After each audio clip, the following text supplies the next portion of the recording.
Hello students, how are you. जैसा कि आप जानते हैं कि केमिस्ट्री प्रैक्टिकल में क्लास 12th के अंदर एग्जाम में एक पार्ट होता है जिसे हम लोग कहते हैं वाइवा वॉइस। वाइवा वॉइस का भी अपना एक सिग्निफिकेंस है, क्योंकि वाइवा वॉइस के बेसिस पे भी कई बार स्टूडेंट की जो पोटेंशियल है, उनकी इंटेलिजेंस है, उसको मेजर किया जाता है। तो वाइवा वॉइस में कुछ क्वेश्चंस पूछे जाते हैं रिगार्डिंग प्रैक्टिकल्स। तो आज हम बात करने वाले हैं इस वीडियो के अंदर उन इंपॉर्टेंट क्वेश्चंस के बारे में जो जनरली वाइवा वॉइस के अंदर पूछे जाते हैं। वाइवा में पूछे जाने वाले 20 क्वेश्चंस का मैंने कलेक्शन तैयार किया है। और क्योंकि जैसा आप जानते हैं कि मैं खुद एक केमिस्ट्री लेक्चरर हूं और जनरली मैं भी प्रैक्टिकल लेने के लिए अलग अलग स्कूल्स में जाता हूं, तो जनरली मैं जो क्वेश्चंस पूछता हूं स्टूडेंट से केमिस्ट्री वाइवा में, तो मैं एक्सपेक्ट करता हूं कि ये क्वेश्चन बहुत रिपीट होते हैं और लगभग जनरली सभी जो केमिस्ट्री एग्जामिनर्स हैं या प्रैक्टिकल के लिए जो प्रैक्टिकल लेने के लिए एग्जामिनर या एक्सटर्नल आते हैं, वो इस तरह के क्वेश्चंस पूछते हैं। ठीक है, तो ये कुछ 20 क्वेश्चंस हैं जो आपको अच्छी तरह से याद रख लेने हैं, और अगर आप इनको अच्छी तरह प्रिपेयर कर लेते हैं तो डेफिनेटली आपको प्रैक्टिकल एग्जाम में बहुत ही हेल्प मिलने वाली है, एक एक्स्ट्रा एज मिलने वाला है। ठीक है, तो चलिए स्टार्ट करते हैं, देखते हैं इन क्वेश्चंस को। ओके, तो जैसा कि आप देख पा रहे हैं कि आपके सामने स्क्रीन पर कुछ क्वेश्चंस हैं। ठीक है, और इन क्वेश्चंस में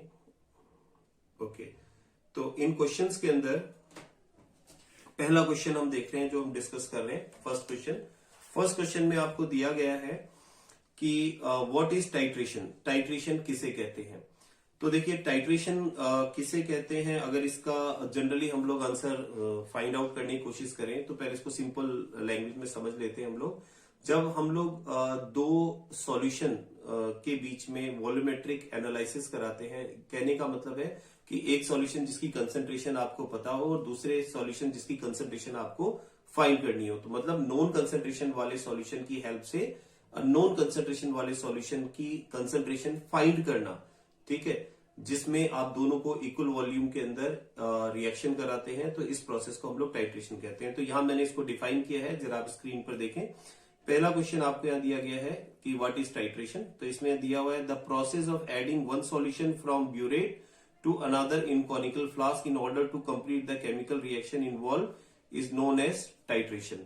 यानी आपको क्या करना होता है कि एक सॉल्यूशन आपको ब्यूरेट में दिया जाता है और दूसरा सॉल्यूशन आपको कॉनिकल फ्लास्क में लेना होता है और दोनों के बीच में रिएक्शन करानी होती है। ठीक है, और जो जब तक कराते हैं जब तक कि उनकी जो रिएक्शन है वो कंप्लीट नहीं हो जाए, इसे हम लोग टाइट्रेशन कह रहे हैं। सेकेंड है what is indicator. Indicator generally हम लोग यूज लेते हैं एंड पॉइंट को फाइंड करने के लिए, क्योंकि इंडिकेटर वो सब्सटेंस है जो एंड पॉइंट पर अपना कलर चेंज कर लेते हैं। तो जैसा यहां दिया गया है, indicator is a chemical substance which change colour at the end point. ठीक है, इसको ध्यान रखना है, जो अपने कलर को चेंज कर लेते हैं जब केमिकल रिएक्शन कंप्लीट हो जाती है एंड पॉइंट पर, उसे इंडिकेटर कह रहे हैं। What is the principle of volumetric analysis. Volumetric analysis किस प्रिंसिपल पर वर्क कर रही है, ये इसकी बात करें अपन। तो देखो, the concentration of solution is determined by allowing a known volume of solution to react quantitatively with another solution known concentration। जैसा मैंने अभी आपको बताया था कि नॉन कंसंट्रेशन वाले सॉल्यूशन की हेल्प से आप अननोन कंसंट्रेशन वाले सॉल्यूशन की कंसंट्रेशन को फाइंड करते हैं। इस प्रोसेस को हम लोग वॉल्यूमेट्रिक एनालिसिस कह रहे हैं। ठीक है, नेक्स्ट बात आती है एंड पॉइंट के बारे में। तो एंड पॉइंट में देखिए क्या है, the state during titration which eight which the reaction is just complete. ठीक है, यानी जब रिएक्शन जस्ट कंप्लीट होती है, ठीक है, कलर चेंज से हमको पता चल जाता है कि जो इंडिकेटर जैसे अपना कलर शो करता है उस रिएक्शन में एंड पॉइंट के बाद में, तो उससे हमें पता चल जाता है कि रिएक्शन कंप्लीट हो गई है, जिसको हम लोग एंड पॉइंट बोलते हैं। जैसे जब आप KMnO4 और ऑक्सैलिक एसिड के बीच में या KMnO4 और मोर सॉल्ट के बीच में जब टाइट्रेशन कराते हैं, तो जिस पॉइंट पर कलर चेंज आता है उस पॉइंट को ही अपन एंड पॉइंट कह रहे हैं। ठीक है,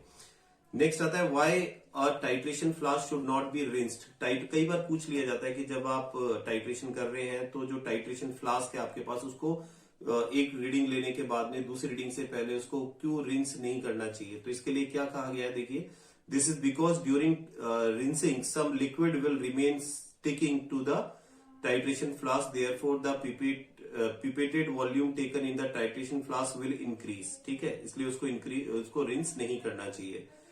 नेक्स्ट देखिए, why does KMnO4 act itself as indicator. KMnO4 indicator की तरह वर्क क्यों करता है?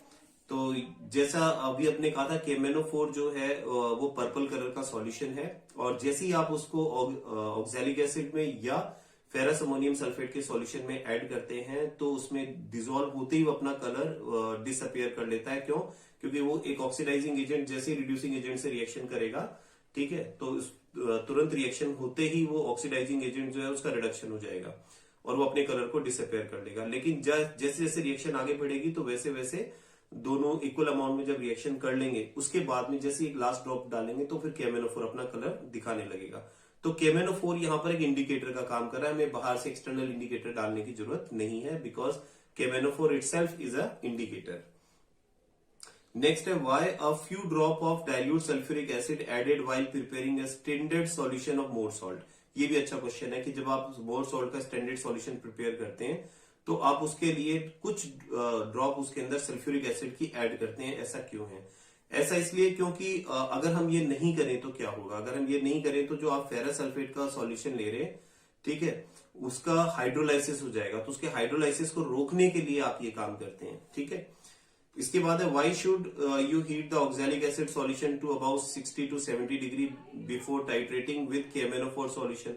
एक्चुअली होता क्या है कि जो ऑक्सैलिक एसिड है वो जनरली 60 से 70 डिग्री सेल्सियस पर KMnO4 से रिएक्शन करता है, तो इसलिए ये टेम्परेचर हमें मेंटेन करना जरूरी है, अदरवाइज रिएक्शन बहुत स्लो होगी, रिजल्ट बहुत लेट आएगा। तो ये हमारे पास इतना टाइम होता नहीं है प्रैक्टिकल में, हम ये चाहते हैं कि जो रीडिंग है हमारी वो विद इन सम मिनट्स आप उसको ऑब्टेन कर लें, तो इसलिए हम लोग इसको हीट करते हैं लगभग 60 से 70 डिग्री सेल्सियस पर जनरली, क्योंकि प्रैक्टिकल आपके जो होते हैं वो फैब के अंदर होते हैं, फैब में टेम्परेचर बहुत लो होता है तो हमें उसको हीट करना पड़ता है। अगर हम गर्मियों के टाइम में करते हैं तो रिजल्ट कंपेरेटिवली फास्ट आता है, ठीक है। क्वांटिटेटिव एनालिसिस क्या है? तो क्वांटिटेटिव एनालिसिस में जैसा हमने कहा था, क्वांटिटेटिव एनालिसिस जो है एक एनालिटिकल केमिस्ट्री मेथड है for determining the elemental composition of inorganic salt. जैसे आपका एक सॉल्ट एनालिसिस एक टॉपिक है जिसके अंदर आपको एक सॉल्ट दिया जाता है जिसमें कैटायन और एनायन को आपको फाइंड करना पड़ता है। कुल मिला के उस कैटायन और एनायन का जो डिटेक्शन करते हैं आप उस कंपाउंड में, उसी को हम लोग क्वांटिटेटिव एनालिसिस कह रहे हैं।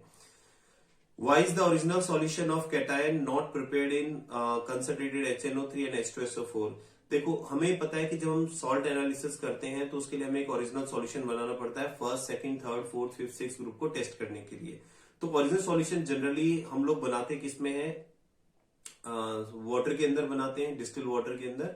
लेकिन कभी कभी अगर वो सॉल्ट डिजोल्व नहीं है तो उसके अंदर थोड़ी बहुत क्वांटिटी के अंदर एसिड भी ऐड कर सकते हैं, जनरली HCl ऐड करते हैं। बट इसमें क्वेश्चन दिया गया है कि हमें HNO3 या H2SO4 क्यों नहीं ऐड करना चाहिए?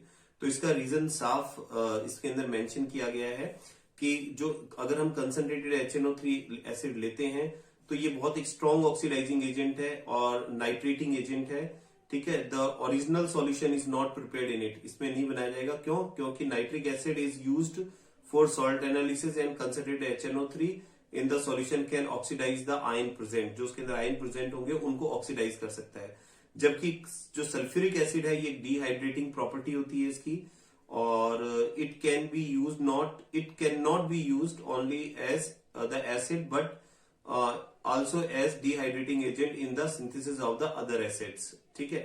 और जनरली डिहाइड्रेटिंग एजेंट होना इसका सबसे बड़ा रीजन है, इसलिए हम लोग इसको यूज में नहीं लेते हैं।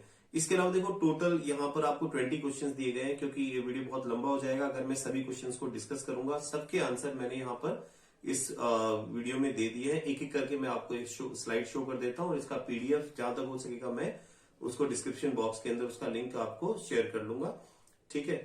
तो एक बार आप देख लें इसको पॉज करके आप हर क्वेश्चन को अच्छी तरह से देख लें, उसका स्क्रीनशॉट लेकर के उसको प्रिपेयर करें, because all these questions are very important.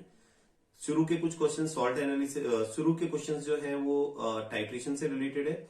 Then फिर कुछ क्वेश्चन जो है आपको लगभग जो स्टार्ट हो रहे हैं आपके just a moment, 9th question से जो है ये सॉल्ट एनालिसिस से है, 9th, 10th, 11th and yes 12th question तक सॉल्ट एनालिसिस से है। फिर 13 से लेकर के और लास्ट जो क्वेश्चंस जो है आपके पास में जैसे क्रोमिल क्लोराइड टेस्ट किसको कहते हैं, फंक्शनल ग्रुप के लिए ये टॉलरेंट रिएजेंट किसे कहते हैं, नेशनल रिएजेंट किसे कहते हैं, ठीक है, आप एल्डिहाइड कीटोन को कौन से टेस्ट से डिस्टिंग्विश करेंगे, फेनिंग सॉल्यूशन क्या है, ठीक है। तो these all are very important questions. तो मैं चाहता हूं कि क्वेश्चंस आप जरूर प्रिपेयर करें, क्योंकि ये आपको प्रैक्टिकल के लिए बहुत हेल्प करेंगे। तो आज के इस वीडियो के अंदर इतना ही, फिर मिलेंगे नेक्स्ट वीडियो के अंदर, ठीक है। और आई होप आपका प्रैक्टिकल बहुत अच्छा जाए, प्रैक्टिकल एग्जाम बहुत अच्छा जाए। Best of luck for my side. Thank you.